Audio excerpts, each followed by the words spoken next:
Paano mag-solve ng derivative na hindi mo alam kung paano mag-derivative? So, yan ang ituturo ko sa inyo ngayon. Okay? So, para maituro ko, meron tayong equation dito. Y is equals to 2 cosine times the quantity of 1 plus x cubed. Find dy over dx. Ayan. So, bago ko ituro sa inyo kung paano mag-derivative, kahit hindi mo alam kung paano mag-derivative, ipakita ko muna sa inyo, no? Kunwari, alam muna natin.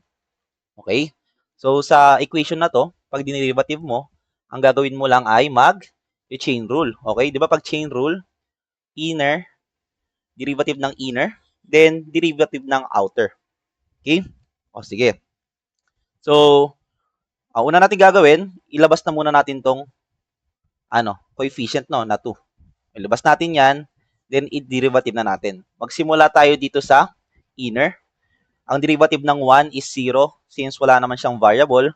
Then, plus derivative ng x cube ay magiging 3x squared. Okay? So, power rule, no? Then, next naman, tapos na natin yung inner. Multiply mo ulit yung outer naman. So, derivative ng cosine is negative sine. Yan. 1. Copy mo lang yung inside, no? Ayan. Yan ang chain rule. Okay? So, simplify natin.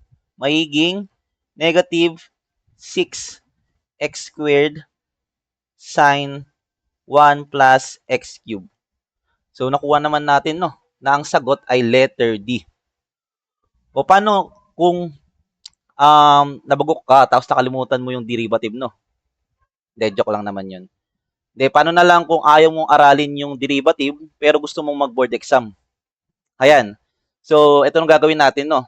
So, kailangan mo lang is una, syempre, may calculator ka kasi dito natin gagawin eh. Okay?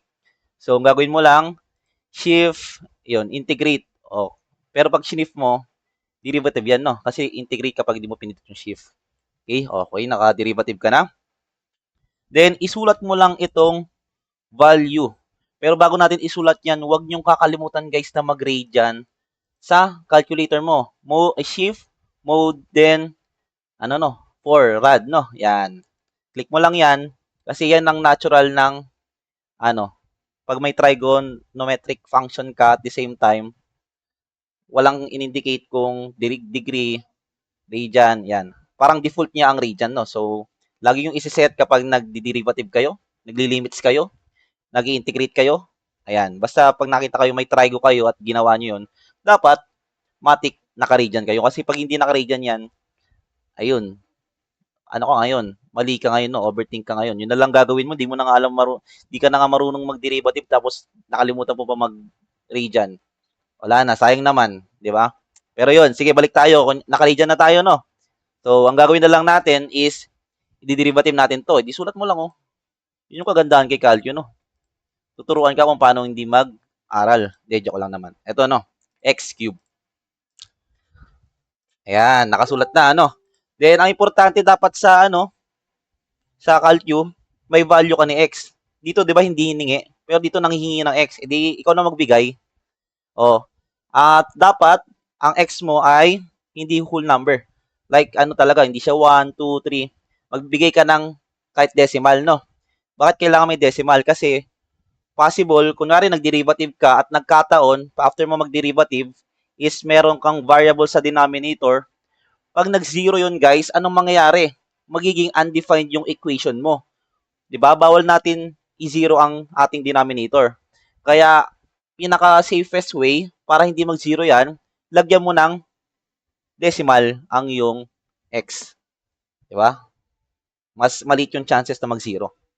Okay? Kasi may decimal eh. O gawin ko na lang 1.1 para hindi mag-zero yung denominator mo. If ever na magkaroon ng denominator, parang safe lang naman. Safe. Pero naman talagang 1 lang. Pero may cases kasi na pwedeng magkaroon ng variable yung denominator mo para hindi ka na madali at di mo na rin iniisip, maglagay ka na lang decimal, no? Okay? Ayan, magiging ang sagot ay negative 5.26. Yan yung sagot mo after mo maglagay ng x kay y at the same time, nagbigay ka ng value na ang x mo nga ay 1.1. Okay, so ano naman gagawin natin ngayon? Ngayon naman, itatry natin siya dito sa mga choices.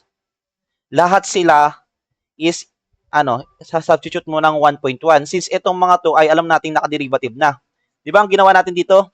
Hindi pa to nakaderivative. Dinerivative natin, saka natin nilagyan ng 1.1.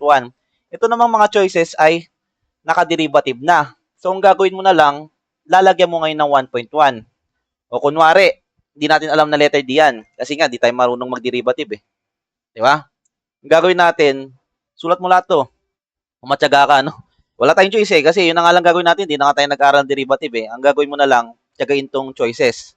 O sulat natin, 2x squared sine 1 plus x cube. X cube. Yan. So, para hindi mo na isulat pa ulit-ulit, no? Hindi gagawin mo, sulat mo yan, then kakalk mo. Tapos gagawin mo, susulat mo ulit, kakalk mo. So, para hindi na magganon, maglagay ka lang na ng colon. Kasi ang silbi netong colon, parang after mo mag-input mamaya ng x mo, bibigyan ka niya na lahat nito ng value, no? Bibigyan niya na lahat to. O, sige, tuloy lang natin. 2x squared naman, sine plus x cube. Yan. Then, colon ulit. Para sa C naman, no? Bibigyan niya naman mamaya yung value para kay C. Ayan. X squared sine 1 plus x cube. O, ulitin ko, no? Hindi na natin siya i-derivative dahil itong mga nasa choices is nakaderivative na. Di ba? So, ang gagawin na lang natin dito, ano mo na lang, substitute mo lang si 1.1. Okay. Sana nag-gets yun, guys, no? O, sine 1 plus x cube. Ayan.